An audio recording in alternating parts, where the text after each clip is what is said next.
da saúde está absolutamente 100%.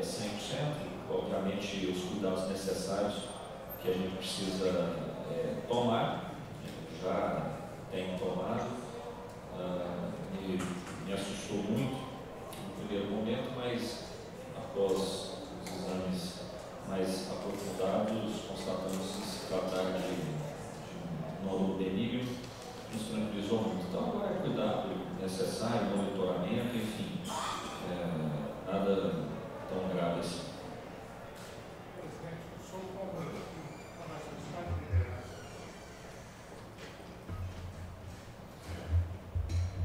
Presidente, eu sou uma das principais lideranças do PSDB, da base aliada.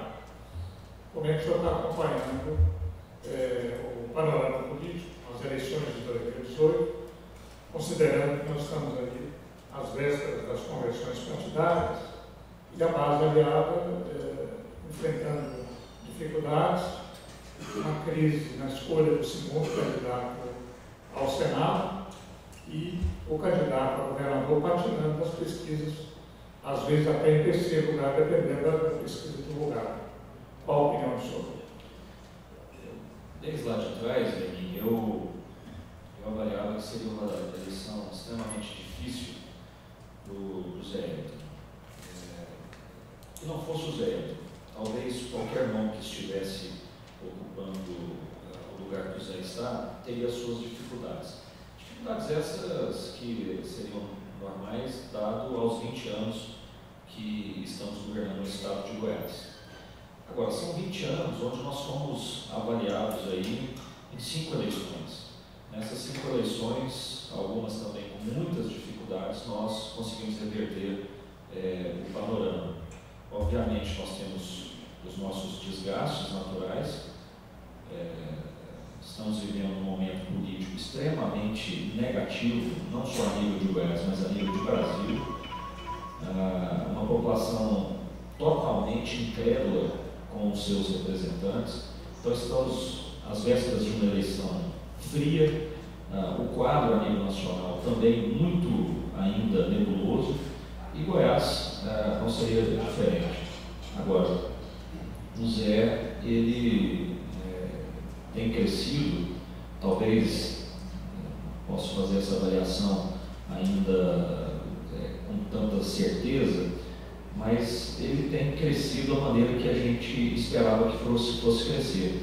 Agora, enfrentando 2 adversários que têm também muita densidade eleitoral. O Ronaldo é muito conhecido, o Daniel, filho de um ex-governador, tem uma região onde ele atua fortemente, tem muita influência na região metropolitana e agora com o apoio do prefeito de Goiânia. Mas eu sinceramente vejo que o Zé Elton tem ainda muito a crescer. Ele tem mostrado nesses poucos meses enquanto governador ser um governador de muito pulso, tem características que até se assemelham a mim no que tange ao que pode, o que não pode. Isso me surpreendeu de maneira positiva. Obviamente, agora que as eleições vão começar a esquentar, nós temos aí um cenário que, nas eleições de todo o Tocantins recentemente, o quadro de abstenção foi altíssimo, chegando a quase 50%. Então, nós temos que primeiro reverter esse quadro dos incrédulos, e aí isso vai se dar agora nesse período de eleição mesmo, onde os programas de TV, as redes sociais serão fundamentais no que tange a eleição. E, obviamente, nós temos, quando você diz esse quadro de crise, não é um quadro de crise, é um quadro onde muitos querem ocupar. Se não tivesse candidatos, é que seria mais preocupante. Mas hoje nós temos candidatos altamente qualificados disputando para ser candidato ao Senado justamente do nosso lado. Se estão brigando para estar do nosso lado, porque, pelo que eu vejo, o Daniel não tem um vice definido e nem as suas 2 vagas ainda estabelecidas efetivamente enquanto candidatos ao Senado.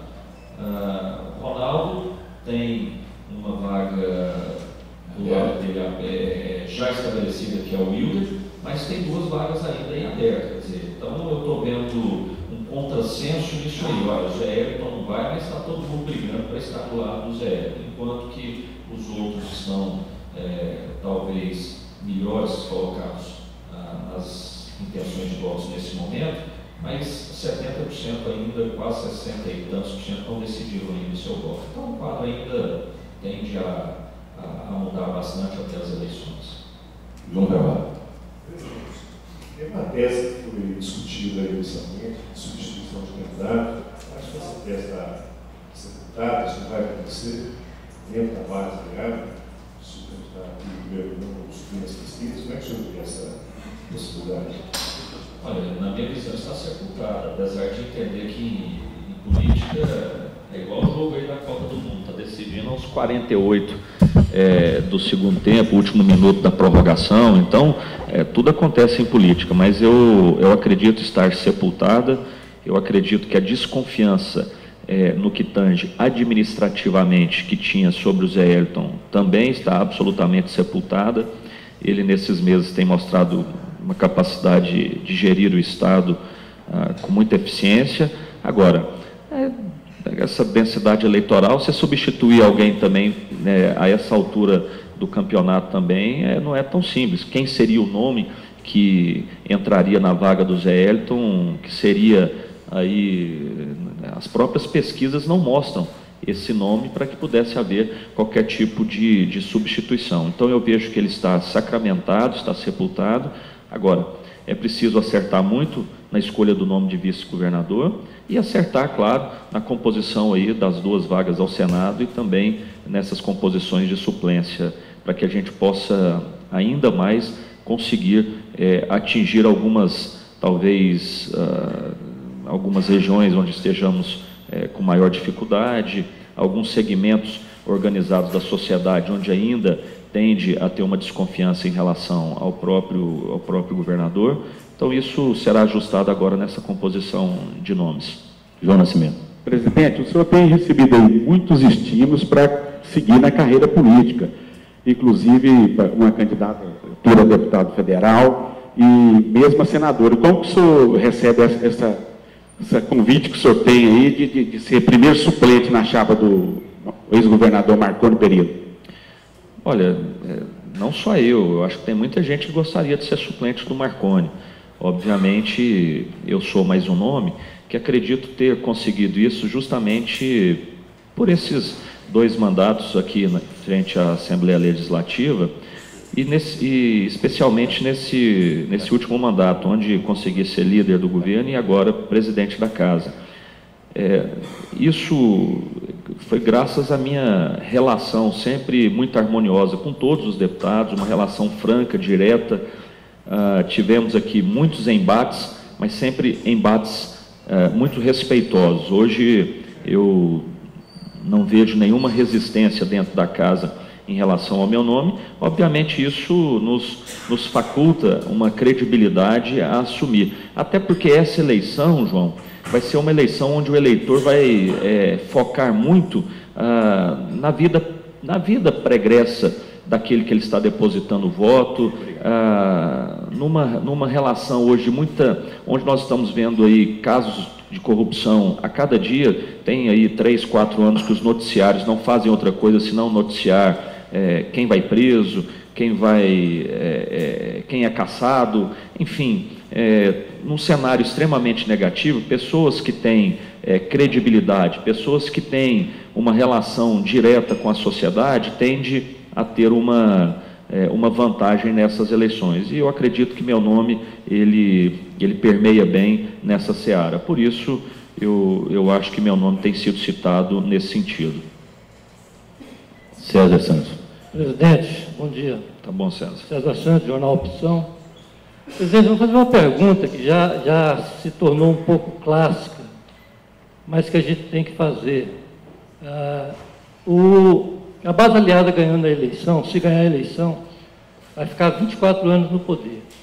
1/4 de século praticamente. Como trabalhar isso junto ao eleitorado, passando a mensagem de que não é um continuismo o mesmo de sempre, considerando isso que vai ser uma sexta eleição? Eu vinha pensando agora há pouco, César, tem gente que começou aí com 25 anos de idade trabalhando com Marconi, e se a gente ganhar mais um, o cara vai estar com 50, quase aposentado, trabalhando junto. Isso é realmente muito tempo, é pesado. Agora, eu disse agora há pouco, nós também passamos por uma aprovação. Quer dizer, quem fica 20 também não é nenhum desespero ficar 24. Mas aonde seria a receita disso? Eu tenho observado que o Zé é uma renovação de estilo. Obviamente o Zé tem muito, a escola dele foi Marconi Perillo, porém o estilo dele é um estilo mais Elton. Eu falo isso porque eu convivo muito com os dois, convivi demais com o Marconi e convivo muito com o Zé. Então a forma dele administrar é que vai ditar se isso vai ser uma renovação ou não.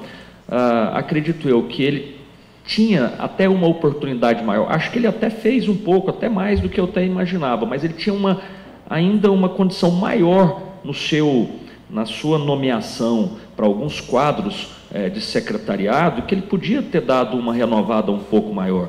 O que eu acho é que você, enquanto gestor, você precisa ter ao seu lado, isso vem muito da iniciativa privada, a gente mesclar nomes com experiência, mas também nomes que vão trazer uma inovação, vão trazer algo que seja mais contemporâneo com aquilo que as pessoas estão pedindo. Então essa mescla ela é fundamental. Você nunca pode menosprezar aqueles que têm experiência, o cabelo branco, aqueles que já são calejados, mas também não pode tirar hoje isso que é de uma nova geração, jovens altamente qualificados que estudam cada vez mais. Então, eu acho que em alguns pontos do governo, nós deveríamos optar sempre por opções mais técnicas do que políticas. Obviamente, a gente está no meio político, nós não podemos abrir mão de algumas pastas, você ter políticos. Agora, algumas pastas são fundamentais hoje, você dá oportunidade aí para gestores que têm qualificação, estudo,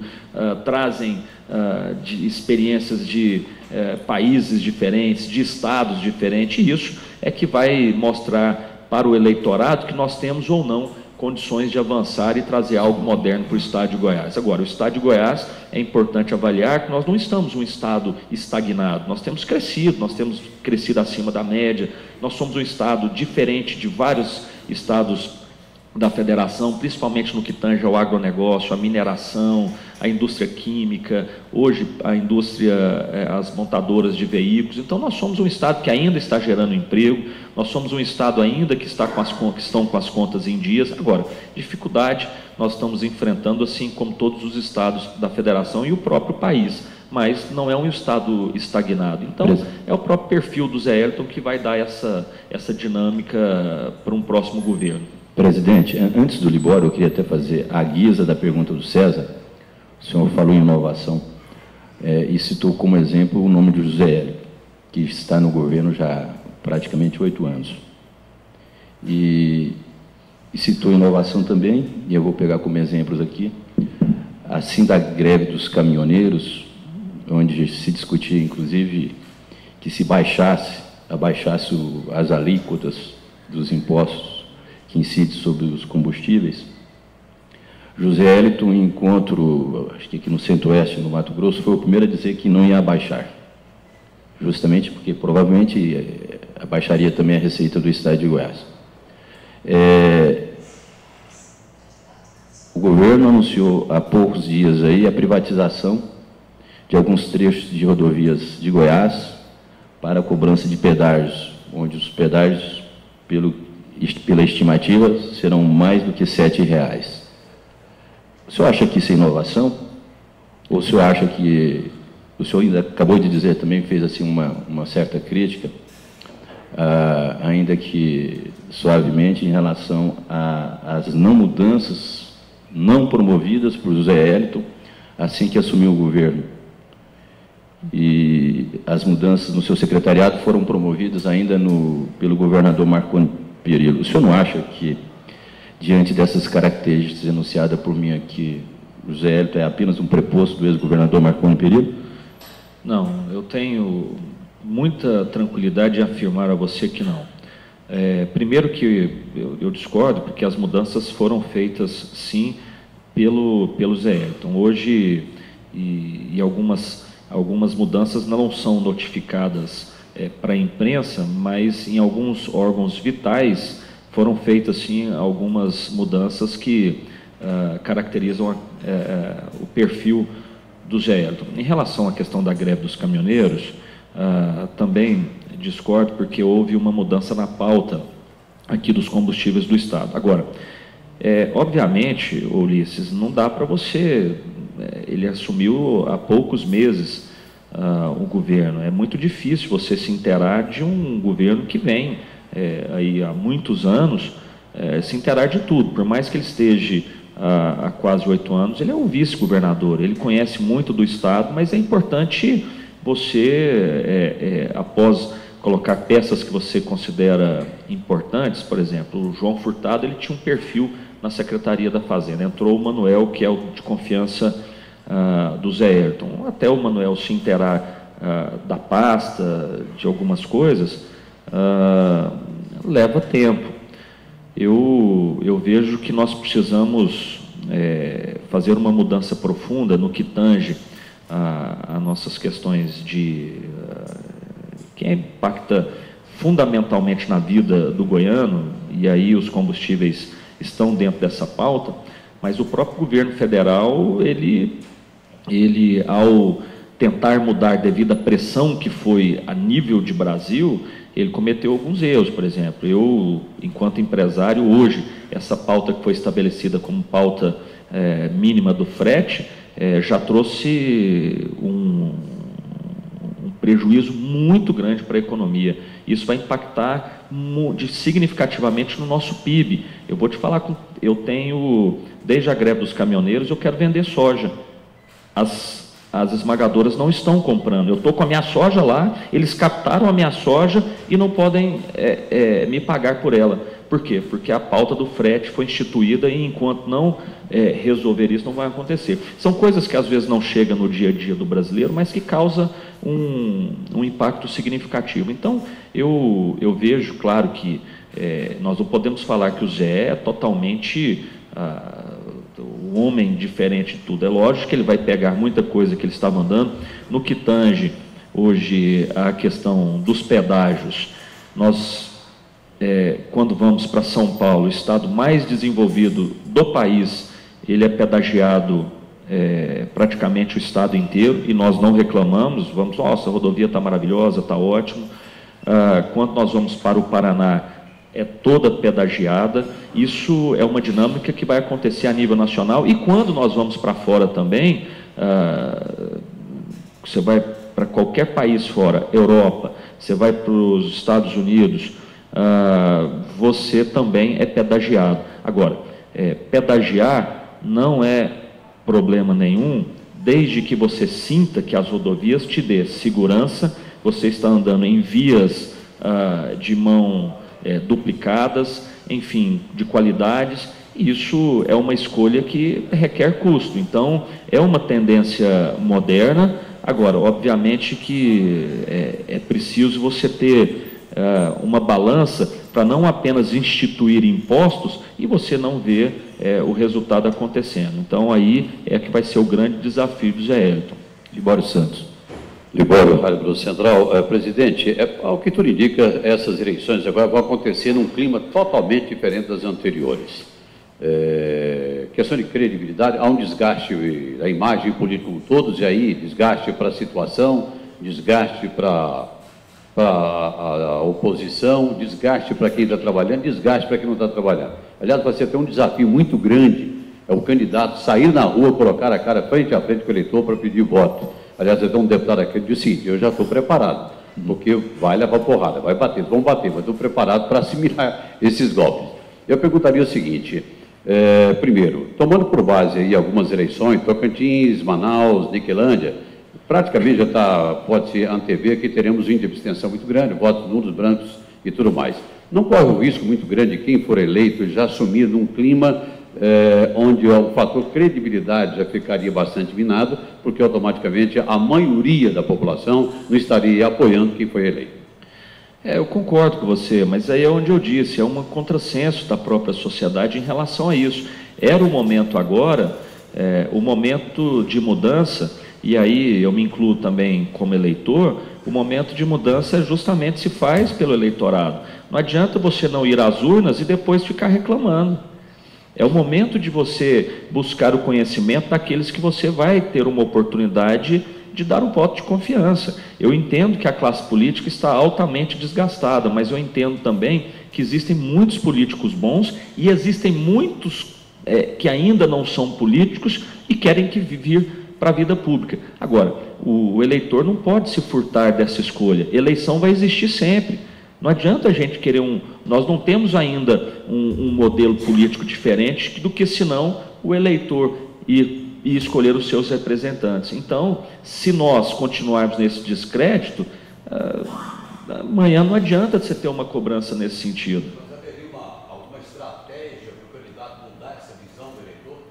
Não, eu acho que a estratégia hoje são efetivamente a comunicação. São vocês que fazem a comunicação escrita, falada, televisiva, sobretudo também hoje as redes sociais. Hoje, e aí o tocante da própria imprensa de fazer talvez uma campanha. Eu acho que o TRE, até o TSE, devia instituir agora um movimento para estimular o eleitor a ir às ruas, porque, como você disse, nós já tivemos agora recentemente alguns exemplos que nos deram mais ou menos o norte daquilo que vão ser as eleições daqui a pouco mais de 3 meses. Então, é importante essa conscientização do eleitorado de que nós precisamos escolher os melhores, porque senão nós vamos ter um Congresso Nacional muito pouco renovado, nós vamos ter assembleias legislativas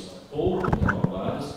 Agora, as eleições majoritárias é que realmente ditam, vamos dizer assim, o caminho das eleições. E aí o eleitorado vai ter oportunidade de fazer a sua escolha daqui a 3 meses. Comunicar aos presentes, aos profissionais na área de comunicação, quem estiver interessado em participar, fazer pergunta, que nós temos um microfone e temos outro microfone também aqui, um sem fio, que está na mão do Tarzan de Castro.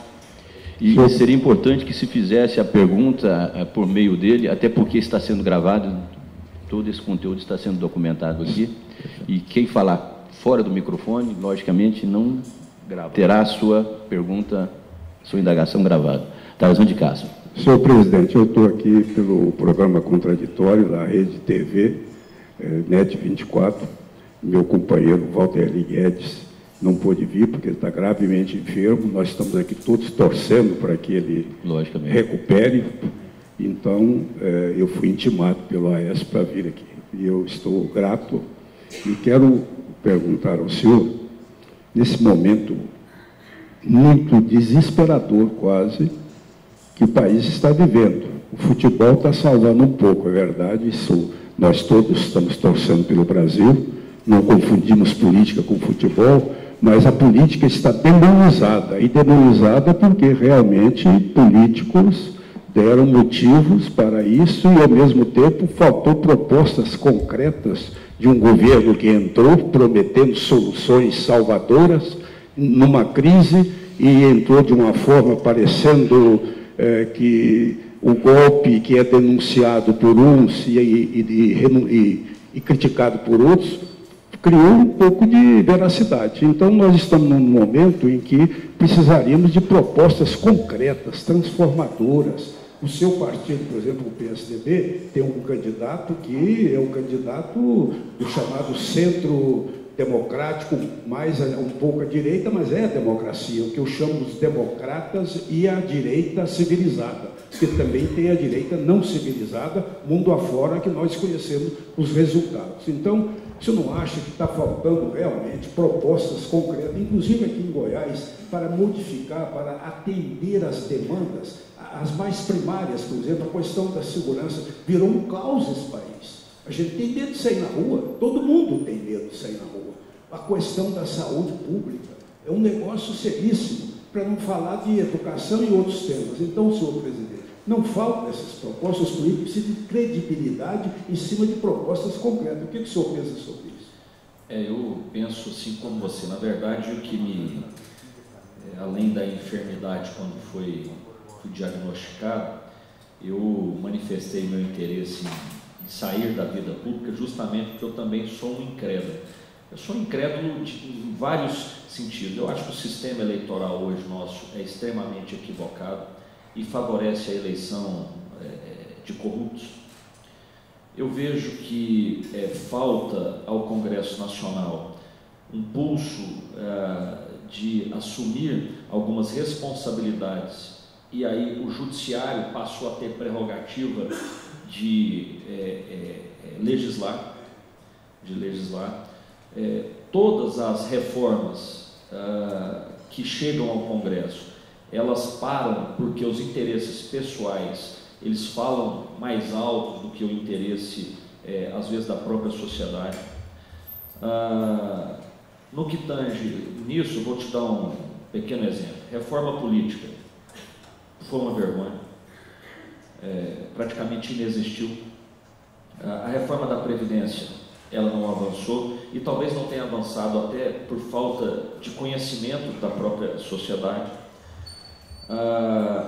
Nós temos um governo que não vou entrar no mérito de um de outro, mas não é um governo legítimo. Então falta a ele força, falta a ele condição de governar.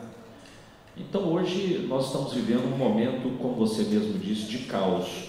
E aí eu acho que se a gente não mudar nessas próximas eleições, o nosso país, não estou falando Goiás não, o nosso país vai entrar numa profunda crise jamais vivida na nossa história. Agora, se nós não tivermos racionalidade, entendimento daqueles que serão eleitos para promover reformas fiscais que penalizam hoje. Hoje o empresariado é extremamente penalizado em função de impostos. O Estado vive absolutamente em função da arrecadação. Então, Tarzan, eu também sou um incrédulo nesse sentido. Agora, qual a maneira que eu vejo hoje de mudar? Do voto. Não tem outra solução. Torcer para aqueles que serão eleitos agora em outubro, que sejam eleitos de uma maneira democrática, de uma maneira a fazer com que o país tenha condição de sair do buraco que está vivendo. Acho vergonhoso um ex-presidente da República preso. Não sou petista, não sou partidário, tenho as minhas convicções, mas hoje você vê tanto bandido cumprindo prisão domiciliar e um presidente da República preso. Quer dizer, ele não poderia também estar cumprindo a sua prisão domiciliar? Isso é uma questão pessoal. Quer dizer, quantos e quantos não mereciam também estar presos? Enfim, hoje nós estamos quase vivendo uma anarquia, para falar a verdade. O negócio está absolutamente fora de controle. E a maneira de tentar voltar a controlar o país vai ser nas eleições de outubro. O Brasil nós sabemos pela Constituição, o Brasil é composto de 3 poderes: executivo, legislativo e judiciário. O judiciário tem a função de cumprir as leis, a aplicação das leis, efetivá-las para que haja, inclusive, a chamada segurança jurídica. O legislativo é o responsável pela elaboração dessas leis, das normas que vão vigir em cima dos fatos para que haja um devido cumprimento e também essa segurança jurídica. O executivo, ele executa as obras, ele administra, ele cumpre a própria Constituição. O senhor, como presidente de um poder, o poder legislativo, em cima do que o senhor colocou, o senhor acha que o presidente Lula tem que continuar preso ou o senhor acha, por ter sido presidente do Brasil, tem que ser solto? Confrontando, inclusive, com a própria legislação. Não, eu acho que não é por ele ter sido presidente do país. Eu acho que o ex-presidente Lula, ele enquanto presidente, e aí obedecendo algumas prerrogativas que existem na lei de execução penal, eu acho que ele poderia estar cumprindo sua pena fosse domiciliar. Eu vejo, Ulisses, que não só o presidente Lula teve os seus equívocos, enfim, nós tivemos todos os partidos hoje têm hoje a sua parcela de culpa. Primeiro que nós temos hoje uma legislação que permite criar partido de qualquer jeito. O sistema de distribuição de recursos como fundo partidário também vergonhoso. Enfim, o sistema, hoje nós precisamos de uma reforma política rápida. Não é possível que nós temos aí 30 e tantas matizes e aí existem ainda mais 70 partidos que estão na espera de ser criado, simplesmente com o intuito de amanhã trocar cadeiras pelo fundo partidário. Hoje nós mesmos, a lei do país, ela torna a corrupção dentro dos partidos. Então, enfim, se não houver um entendimento, nós precisamos urgentemente acabar com essa... nós precisamos instituir, lógico, uma cláusula de barreira, nós precisamos criar regras muito claras na criação de partidos, o fundo partidário tem que ser mais transparente, enfim, de um lado, parece que é uma hipocrisia muito grande. Olha, você não pode fazer isso, arrecadar vai ser desse jeito, o empresário não pode doar, mas aí o próprio poder público está financiando a corrupção existente.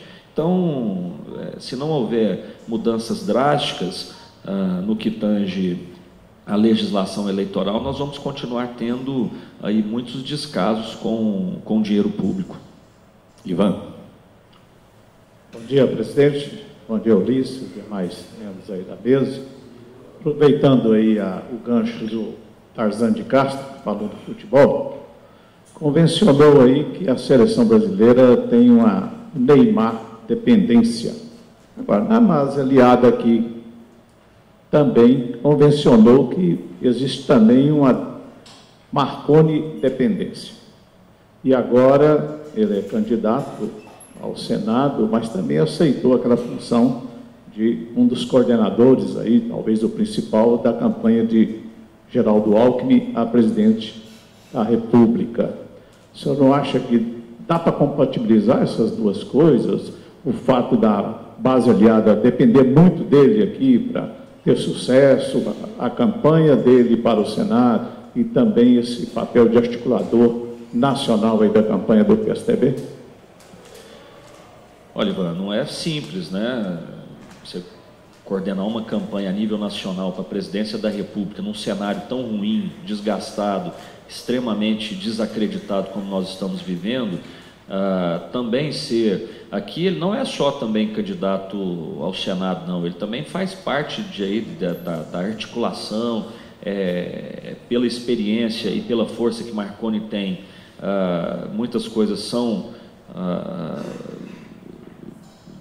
organizadas por ele aqui também, e ele tem uma candidatura também ao Senado, que não é uma candidatura que você pode dizer, olha, o Marconi está com a eleição ganha, o Marconi está com... Por isso que todo mundo quer ser companheiro dele de chapa, né? Não é tão simples, não é tão simples assim essa eleição para o Senado, não. É uma eleição também que pode aparecer alguma surpresa. Obviamente, Marconi tem uma capacidade de trabalho acima da média. Marconi conhece como ninguém o estado de Goiás. Agora, eu acho que o Marconi, o grande sonho dele hoje ser político, continuar na política, é um salto a nível nacional, não tem mais. O que o Marconi quer ser mais em Goiás? Governador quantas vezes, senador, deputado, enfim, ele já alcançou, e acho que por tudo que ele já prestou a esse estado, ele merece sim uma oportunidade a nível nacional. E essa oportunidade de um estado que tem 3% do eleitorado brasileiro, ela só vai acontecer realmente se ele fizer o que ele está fazendo, tem que ser carudo. Eu quero ser presidente nacional do PSDB, eu quero coordenar a campanha. E aí, meu amigo, tem uma coisa que Marconi tem, que é a estrela também. Numa dessa, cai lá um uma oportunidade maior e aonde ele vai abraçar a isso, né? Agora, que ele tem credenciais e muitas credenciais para algo a nível nacional, eu acho que ele deveria sim ter essa oportunidade. O senhor não acha que isso é muita obsessão pelo poder? Haja vista que o candidato dele aqui em Goiás, José Hélio, está bem abaixo das expectativas em relação à disputa vindoura agora em outubro. Patina em 15%, menos por cento.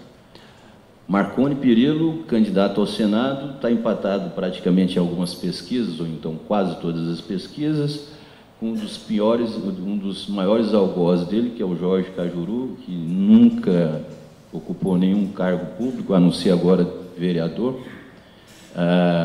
e foi o mais bem votado na Câmara Municipal de Goiânia, e cada dia regimenta mais pessoas nas redes sociais. E Marconi também se encontra empatado com Lúcia Vânia.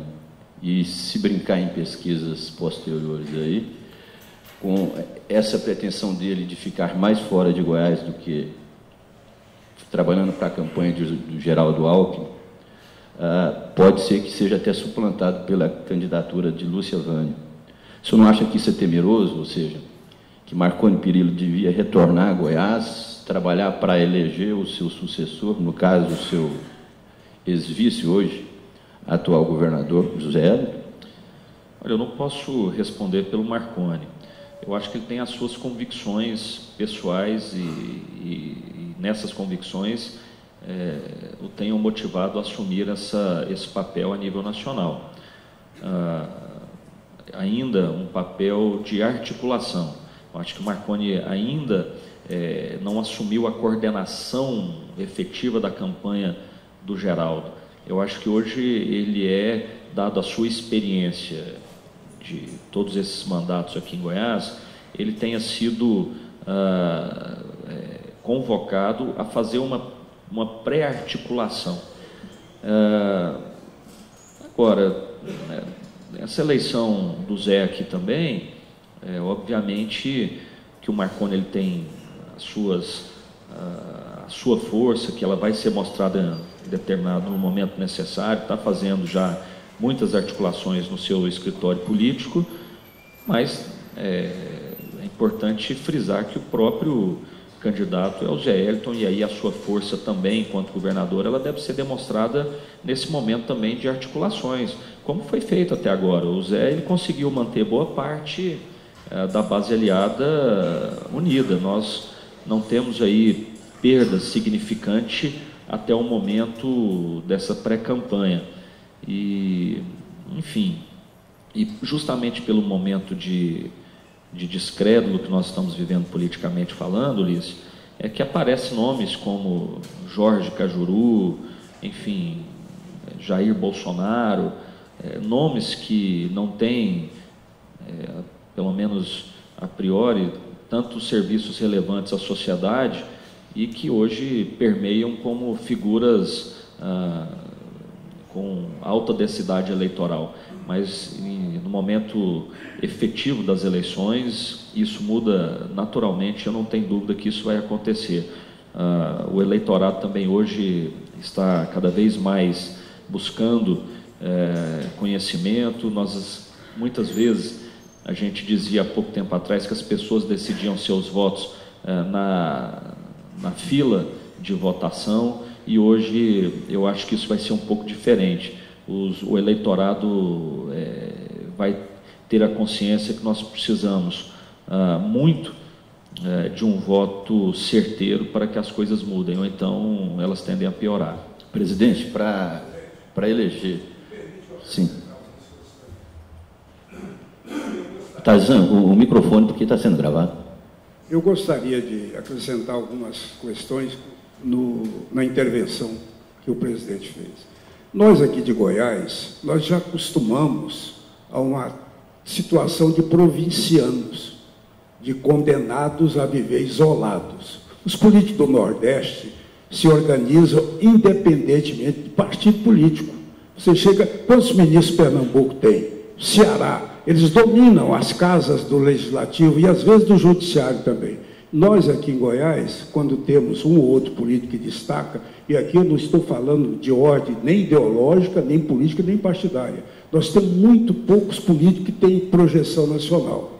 Para aproveitar um pouco, para sair do provincialismo nosso aqui, do nosso isolamento, talvez por estarmos longe do litoral, onde domina a indústria, onde domina a economia. Então, aqui a gente tem o Ronaldo Caiado, o Íris Rezende, o Maguito Vilela e o Marconi. E o Henrique Meirelles, né? O Henrique Meirelles não é político goiano.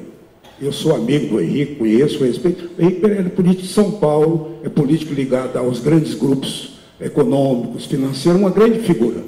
Mas não é um político goiano. Como o Baldi, que está ministro lá agora, tem méritos, eu o admiro, mas ele não chegou no ministério por ser goiano. É porque ele tem uma ligação, em particular com o Maia, o presidente do Congresso. Então nós precisamos permitir e até torcer para que os políticos goianos que destaquem um pouco ocupem espaço nacional, para que Goiás possa projetar. Então eu queria fazer essa ressalva, eu acho que vale a pena as considerações que o senhor fez, mas completar, o Marconi deve desempenhar esse papel, corra risco.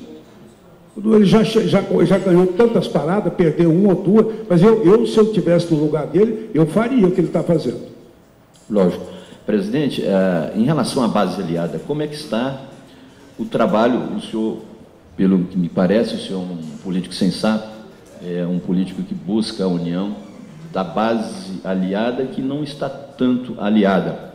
Nós temos aí alguns exemplos de insurgimentos, por exemplo, PTB, já avisou, se o Demóstenes Torres não for escolhido o segundo candidato ao Senado, provavelmente vai desembarcar da chamada base aliada. Lúcia Vânia, que tem o seu partido também, o PSB, na base aliada, já, vamos dizer assim, já demonstrou um pouco de preocupação em relação ao avanço da candidatura de Demóstenes Torres em cima da sua candidatura, já que ela seria a segunda candidata ao Senado da base aliada. Como é que está esse trabalho? E à guisa disso, o senhor concorda em Marconi ser já sacramentado o primeiro candidato ao Senado, haja vista que acabou de deixar o governo? Segundo, que está embolado com todos os outros candidatos, principalmente a Lúcia Vânia. O senhor não acha que teria que haver um tratamento isonômico aí em relação a Marconi Perillo e Lúcia Vânia, ou seja, que os dois disputassem para ver quem de fato é o primeiro candidato ao Senado da base aliada? Isso. Uma eleição, ela tem duas formas de você obter êxito. Uma é você capitaneando o voto e a outra é você perdendo o voto. Então, essa definição das vagas no Senado, é importante levar em conta esses dois fatores. O ex-senador Demóstenes, enquanto político, ele é um fenômeno.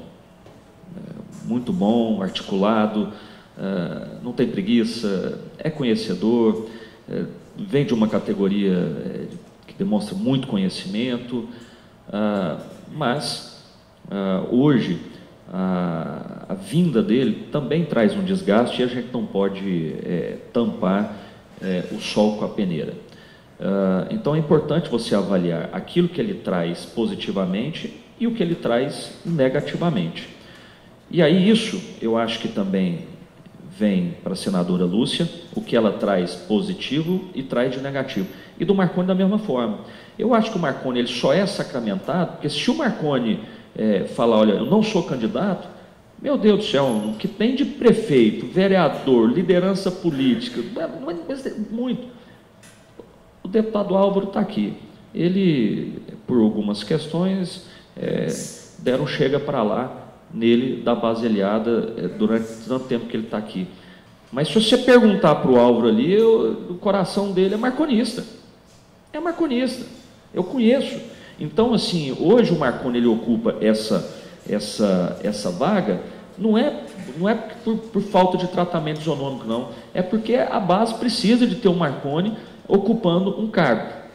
Tem desgaste, mas o Marconi tem muito o serviço prestado aqui. Então, por isso, ele hoje é portador desse direito dessa vaga. E as outras duas, elas vão ter que ser avaliadas, como eu disse a você, de uma maneira onde uma eleição hoje vai ter muita força a questão da ética, da moral, da credibilidade, enfim, do desempenho daquilo que foi feito por cada ente político. Eu acho que vão ser levado em conta aquilo que a pessoa agrega de voto, mas o que ela também pode desagregar. Então, aí, obviamente, não dá para se acomodar todo mundo. E aí é o que eu volto a falar do nosso sistema político, Ulisses. Infelizmente, hoje, nem sempre aquele que tem maior densidade eleitoral ou aquele que, de repente, conseguiria aglutinar uma maior quantidade de entes políticos em volta da sua candidatura, às vezes ele é escolhido. Às vezes eu vou ser obrigado a nomear alguém para determinado cargo, porque aquele partido tem maior tempo de televisão, porque aquele partido ele vai agregar um maior fundo partidário à campanha, e não é levado em conta, às vezes, o nome, e sim tudo isso que permeia paralelamente ao mundo político. Então não dá para a gente fazer escolhas dessa forma. Olha, ou eu vou aqui, ou senão eu vou sair e vou ser de lá. Olha, ou eu faço isso, ou eu sou dessa forma. Quer dizer, citando especificamente o próprio PTB, o PTB hoje, eu tenho tranquilidade em te afirmar, é o partido que mais espaço tem no governo do Estado de Goiás. Quanto foi contemplado o PTB ao longo desses anos que esteve ao lado do governador? Mas também agregou, por isso que está. Então, nesse momento, não adianta a gente ficar vestido de vaidade. Olha, vai ter que ser escolhido alguém. Aí esse alguém vai ter que ter, e aí eu concordo com o próprio senador Demóstenes, que tem que haver critérios. Agora, quais critérios serão esses? Nós temos que levar critérios hoje que a própria sociedade nos cobra. Trajetória política, credibilidade, respeito, enfim, serviço prestado ao Estado, e aí, enfim, vão ter que ser tomadas essas decisões. Obviamente, acredito que alguém vai perder nisso aí. E aí, por vaidade própria, prefere abandonar aqui e tentar um lugar do outro lado. Olha, qual dos dois? Eu hoje acredito que a senadora leva vantagem, não só por estar à frente das pesquisas, como ela está, mas justamente num cenário onde a ética, todo esse momento que nós estamos vivendo vai ser levado em conta. Não estou dizendo que isso não tenha o senador, mas hoje o senador ainda tem muito, devido ao curto espaço de tempo, a sua imagem atrelada ao Cachoeira. E aí isso vai ser muito levado em conta. Se ele conseguisse despregar essa imagem da relação pessoal dele com o Cachoeira, com certeza ele levaria vantagem, mas hoje eu sinto que não consegue despregar isso. O senhor falou em Cachoeira. Há um mito corrente entre o povo, principalmente entre o eleitor, o cidadão, que o Cachoeira manda no governo, que o Cachoeira tem poder no governo, tem poder na Assembleia Legislativa, tudo. Eu não digo na direção da Assembleia, ou seja, na eleição de políticos, tem também na Câmara Municipal. O senhor, como político experiente, como analista, como bom observador, o senhor acha que isso procede ou o senhor acha que não tem nada a ver? Eu acho que procede. E aí volto a falar sobre o sistema político nosso. O nosso sistema político, por ser altamente capitalizado, existe a força, sim, daqueles que têm recursos, e aí ele consegue, através de recursos, eleição de pessoas que teoricamente, não obteriam êxitos se o nosso sistema fosse menos capitalista e mais voltado às questões inerentes à própria sociedade, a entidades de classe, enfim, nesse sentido, de representantes de diversos segmentos que existem da sociedade. Por isso isso acontece. Agora, eu acho que ele tem influência na eleição de entes políticos e, acredito eu também, aí eu não estou no governo, aqui na Assembleia, eu posso dizer que, no que tange à administração da casa, ele tem influência zero, mas dizem que no governo existem ainda resquícios fortes de que ele tem sua influência.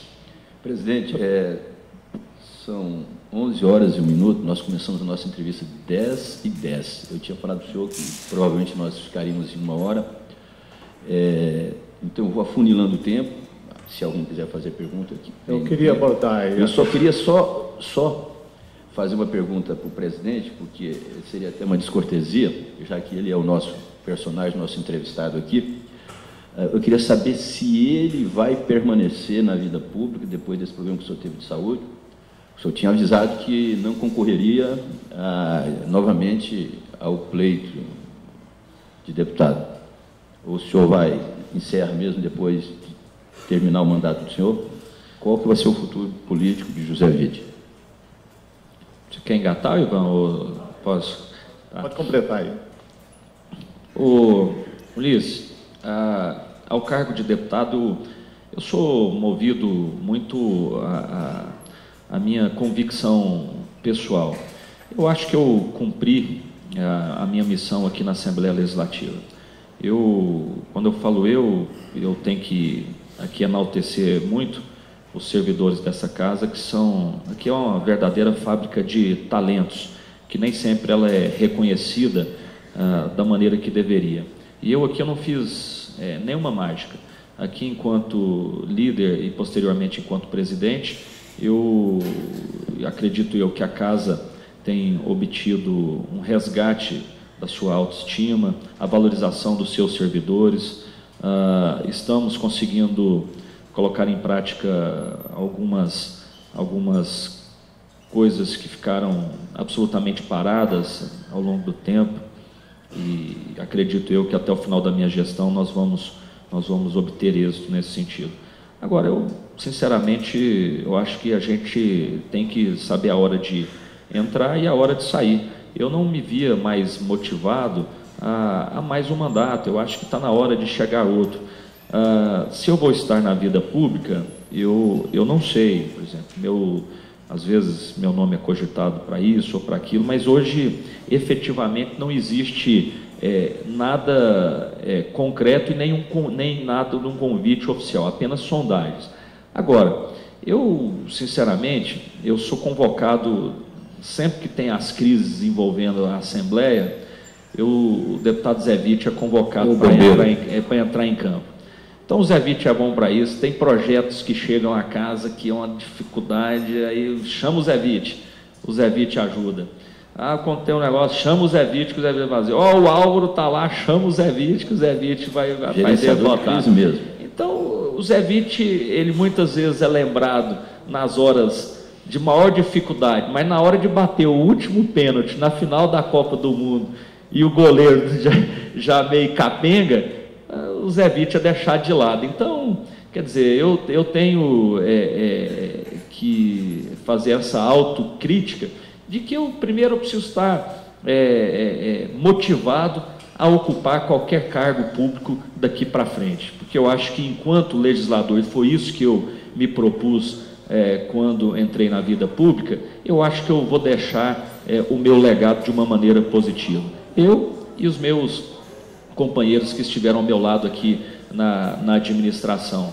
Agora, eu preciso também ser motivado a permanecer. Graças a Deus, eu, enquanto empresário, líder classista, eu tenho emprego. Então, eu estou tranquilo em relação a isso. Agora, o que vai me fazer com que eu esteja na vida pública é justamente um convite que me motive e que eu entenda que eu poderei somar para a sociedade. Se não, serei eleitor, serei espectador, e aí, se daqui 4 anos sentir vontade de novo, achar que não dou conta de ficar longe disso, eu volto. Obrigado. Presidente José Witt, sobre a vice do governador José Hélio. Tem gente que acha que pode ser Thiago Peixoto, o PSD, para agregar mais. Tem gente que já pensa Raquel Teixeira. Pensa Raquel Teixeira, aí seria uma chapa puro sangue. E também Flávia Moraes, né, que seria agregar o PDT na chapa. E fala-se também no Euler Cruvinel, do PP, está no PP hoje. Quais seriam os critérios, na sua opinião, que deveriam prevalecer aí, e quem, na opinião do senhor, poderia somar mais para a chapa aliada?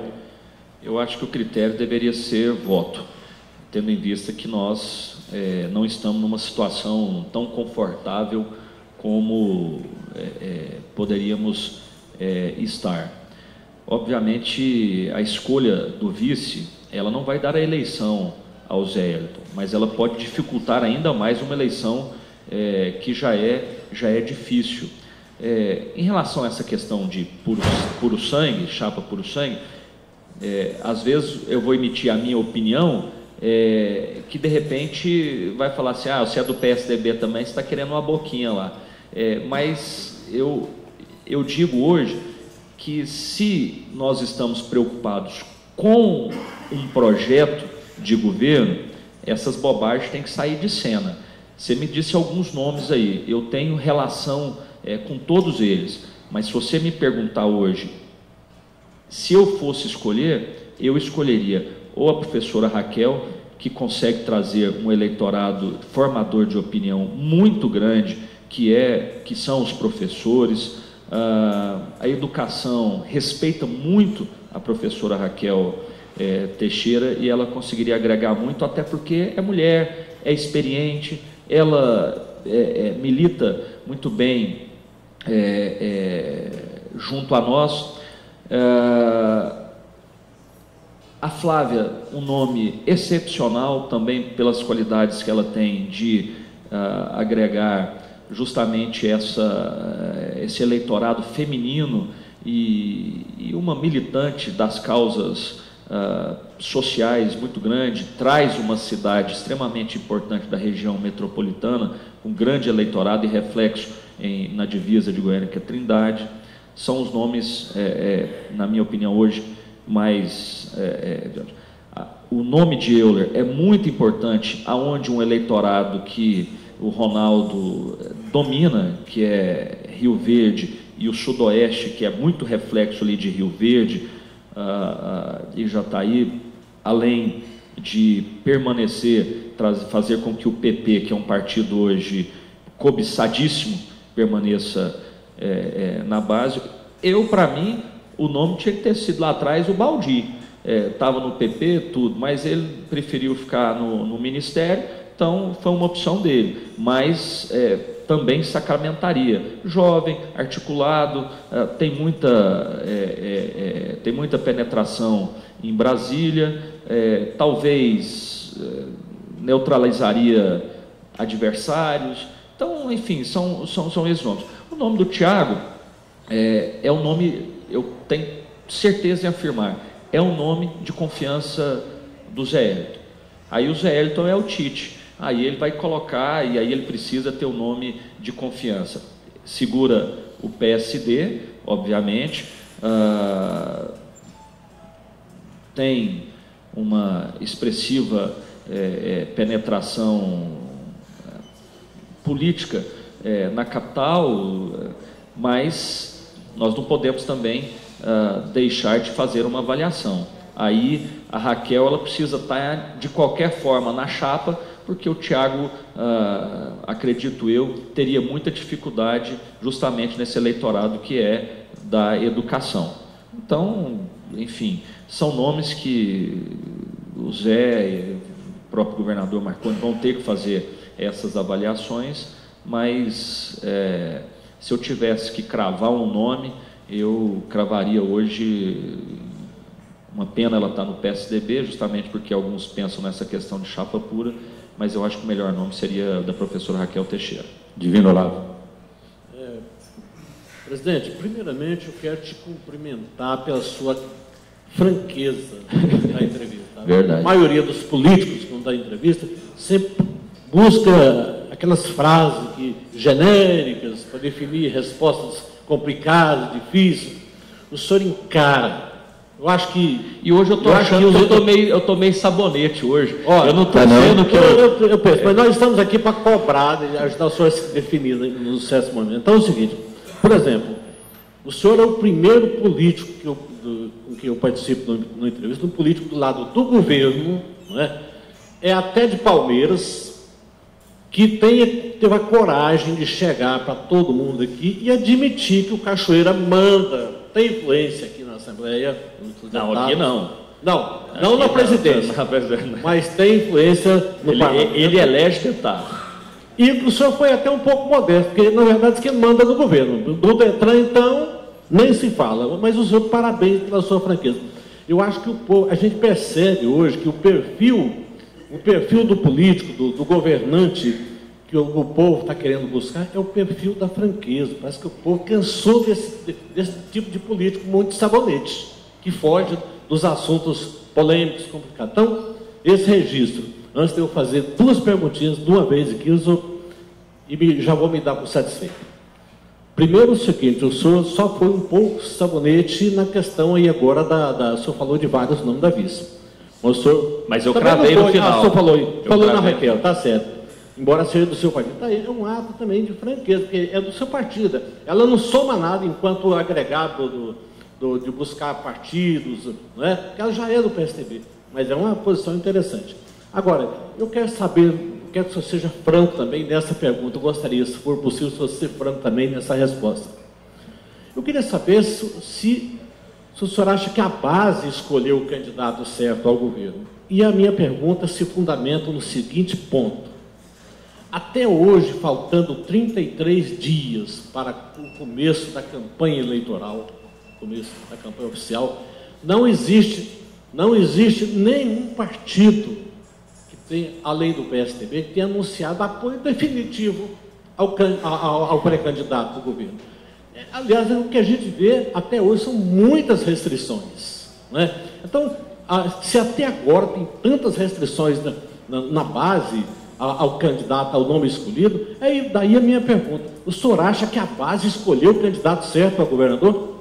Essa pergunta do Divino veio a calhar, porque eu inclusive ia encerrar com essa pergunta, porque do próprio sentimento do senhor, externado antes do governador, não, depois que o governador deixou, o Marconi deixou o governo e o transmitiu a José Hélio, o senhor mesmo, em entrevista a vários veículos de comunicação, afirmou que José Hélio estaria candidato, mas ainda estaria sendo provado, não é?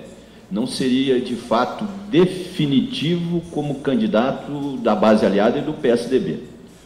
O senhor mudou a opinião do senhor, à guisa da pergunta do Divino, ou o senhor permanece com a mesma opinião? Não, eu mudei minha opinião, mas eu vou primeiro responder o Divino para chegar na sua. A base escolheu o Zé Eliton há 8 anos atrás, quando o colocou como vice-governador, e aí, num processo natural que já era previsto, ele assumiria o governo. Ao assumir o governo, foi que eu dei a minha entrevista, Ulisses, que eu disse, olha, ele vai sacramentar a sua eleição ou vai colocar uma pá de cal justamente no momento em que ele assumir o governo. E aí é onde eu mudei minha opinião. Eu tinha desconfiança, mas hoje eu atesto com tranquilidade que o Zé Eliton vai ser um bom gestor para o estado de Goiás. E não estou falando aqui, eu seria sincero, não sou candidato, eu podia simplesmente falar, eu acho que não, está ruim, tem que trocar.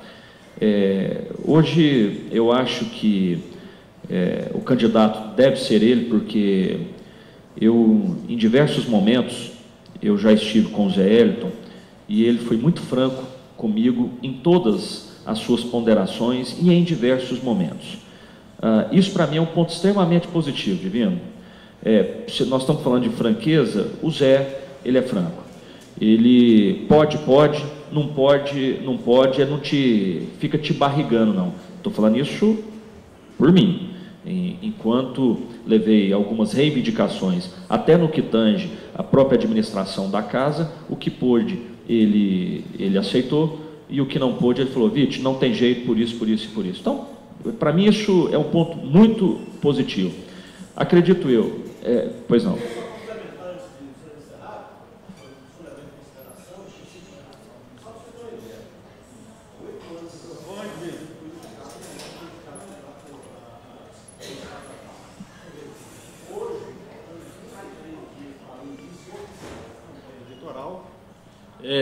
Doutor Zé Hélito perde feio na região dele, perde feio na cidade dele.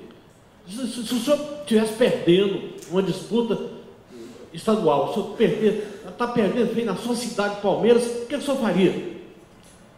Não, aí é ruim, né? Perder em casa não é bom, não. Precisa melhorar, sim, o cenário, mas não só em casa. É importante a gente ressaltar que nós estamos enfrentando um adversário extremamente difícil. Nós não estamos numa eleição de um cenário fácil. Nós estamos hoje numa eleição, num cenário difícil. Já era previsto uma eleição extremamente complicada, mas eu acho que ele vai avançar. Eu acho que o cenário ainda, você não tinha, acho que ainda chegado, eu disse que nós estamos vivendo um momento terrível da política. Pessoal descrente, maior índice de abstenção, me parece que será isso. Eu até alertava que vocês, imprensa, e o próprio TSE, era importante fazer uma campanha tentando motivar o eleitor a votar. Porque da forma que está, nós vamos ter aí 40% de não votantes ou que anularão o seu voto.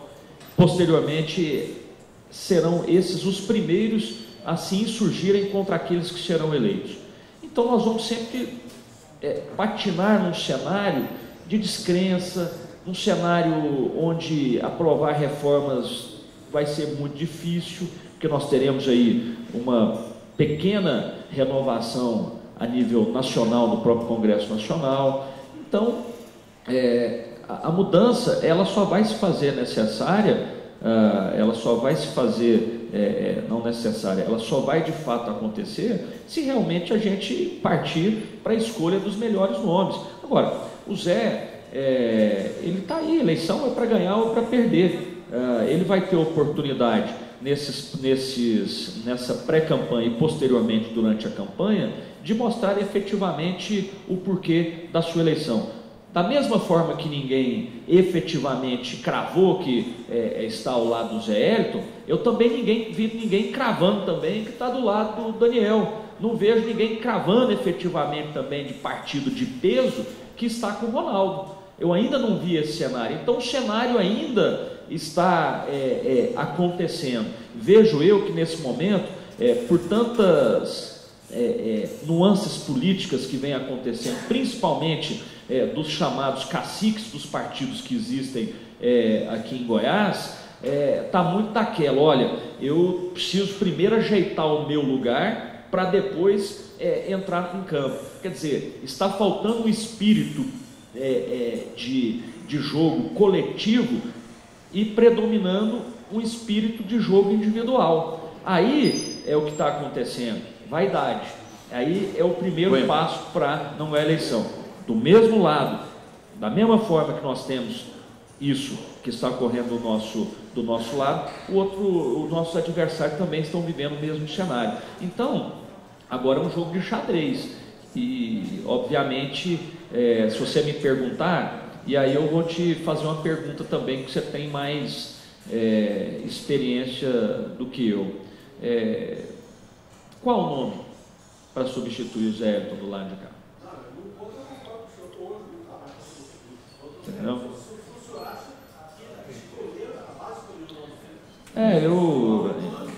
Ô presidente, sem falsa modéstia, o senhor não tem condições o senhor não tem capacidade de governar Goiás, o senhor não tem? O senhor não é presidente de um poder legislativo, o senhor não é do PSDB, o senhor não está bem de saúde já? Não, se você me perguntar se eu tenho capacidade ou não, O senhor tem, o senhor é administrador. Eu, sem falsa modéstia, eu acredito que eu teria condições de governar, mas hoje eu não acho que eu conseguiria reverter um quadro político num curto espaço de tempo que ele existe. E acredito eu que você passar por fases é importante. O Zé Elton esteve durante 8 anos enquanto vice-governador, conhecendo o estado de Goiás e conhecendo a máquina pública. Eu, até chegar a ser presidente da Assembleia, eu passei um mandato tentando conhecer a Assembleia, passei metade de outro mandato sendo líder e conhecendo efetivamente a Assembleia, porque o ex-deputado presidente Hélio me deu essa oportunidade de conhecer, e por isso que eu acredito que eu e todos os meus diretores, servidores e companheiros que estão na administração estamos realizando um trabalho a contento, não de excelência, mas um bom trabalho. Acredito que ainda poderemos avançar no que tange administrativamente a Assembleia Legislativa. Nós vamos deixar uma casa muito arrumada para o próximo sucessor continuar avançando, administrar a casa. Mas isso é conhecimento. Eu, obviamente, acredito que o Zé teve essa capacidade de conhecer a máquina pública estadual para ele sentar naquela cadeira. Não é fácil isso, não é fácil. Poder público é difícil, poder público ele é burocrático, poder público ele é ingrato, o poder público nem sempre consegue, aliás, é uma exceção conseguir fornecer serviços públicos de excelência ao cidadão no poder público. Ele é muito travado, a legislação, a cada dia ela altera, porque é importante para um ou para outro que está ali ocupando algumas secretarias. Nem sempre nós temos pessoas capacitadas em determinadas secretarias que são fundamentais para o serviço ao cidadão. Então, não é fácil, você fazer escolhas é difícil. Hoje, o sistema político te força a fazer alianças e posteriormente você fica refém dessas alianças. Então isso, eu digo a você, não basta simplesmente, e aí eu falo para qualquer um dos 3 candidatos, olha, o Ronaldo está muito bem nas pesquisas e tudo, mas o Ronaldo, por todo respeito, a admiração que eu tenho enquanto um parlamentar, não sei se ele terá o sucesso, se ele obtiver êxito nas eleições, no que tange administrativamente falando. Por quê? Porque o que o Ronaldo administrou até hoje? Agora, isso eu estou dizendo na teoria, porque nada impede também que alguém que nunca administrou que seja um bom administrador, mas a tendência disso acontecer é difícil, porque administrar é algo muito difícil, tomar decisões em momentos cruciais é muito difícil. Então nós temos que ter muita serenidade, tranquilidade e muito conhecimento daqueles que são os candidatos para que a gente possa fazer as melhores escolhas. Presidente, a última, derradeira, terminativa e conclusiva pergunta do João Nascimento. Presidente, ainda na sua gestão, o senhor pretende promover concurso público e alguma ação com relação à nova sede do Poder Legislativo? Com certeza. O concurso público só não foi deflagrado até agora, que era um compromisso meu com o Ministério Público. Não é compromisso que estão me obrigando, não, tá? O Ministério Público não me obrigou a fazer concurso, não. Eu fiz esse entendimento porque eu acredito que a casa precisa de novos concursados. Nós tivemos muitos aposentados nos últimos meses e eu acredito que nós temos muitas vagas que serão criadas que a casa carecia. Nós temos, por exemplo, uma casa que é um poder legislativo que não tem contador. Quer dizer, nós não podemos conceber isso aí. Nós não temos uma banca oficial médica para que nós possamos, inclusive,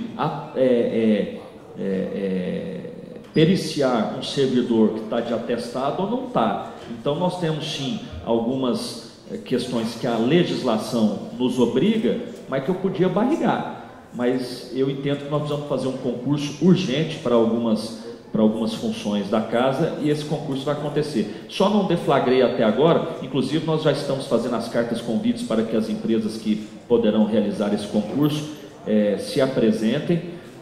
Já estou bastante tranquilo em relação ao meu entendimento com o próprio Ministério Público, e aí tudo que eu faço eu gosto de ser muito transparente, e o próprio diretor financeiro da casa que aqui está, nós estamos realizando um concurso que iremos permanecer dentro do orçamento e dentro dos nossos índices de gasto com o pessoal. Então isso vai acontecer, e acredito eu que darei posse ainda na minha gestão a muitos desses concursados.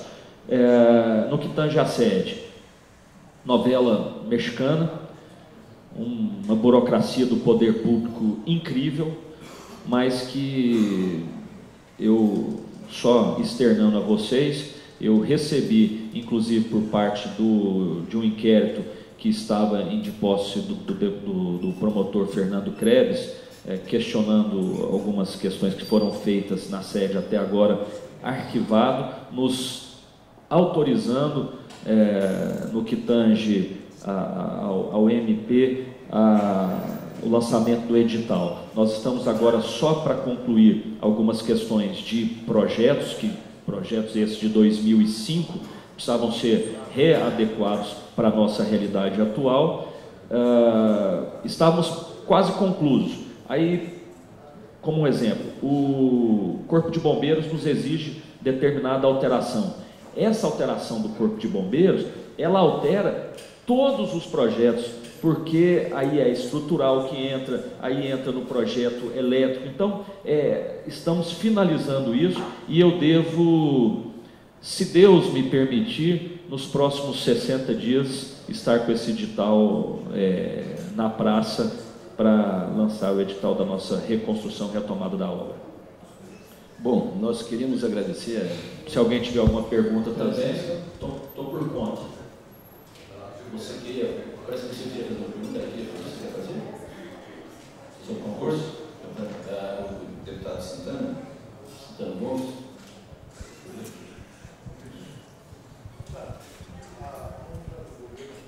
Senhor presidente, eu gostaria de saber se o senhor foi convidado por algum desses pré-candidatos da base do governo para ser suplente da chapa de senador da República? Eu fui sondado. O convite oficial ele é um pouco diferente, ô Santana. Acredito eu que oficialmente ainda poderá acontecer esse convite, mas nada, só sondagens. Você quis fazer uma pergunta, Medina? A palavra é Carlos Alverina. A compra pelo governo estadual das viaturas resolve o problema da segurança pública? Não, resolve. Porque não tem efetivo.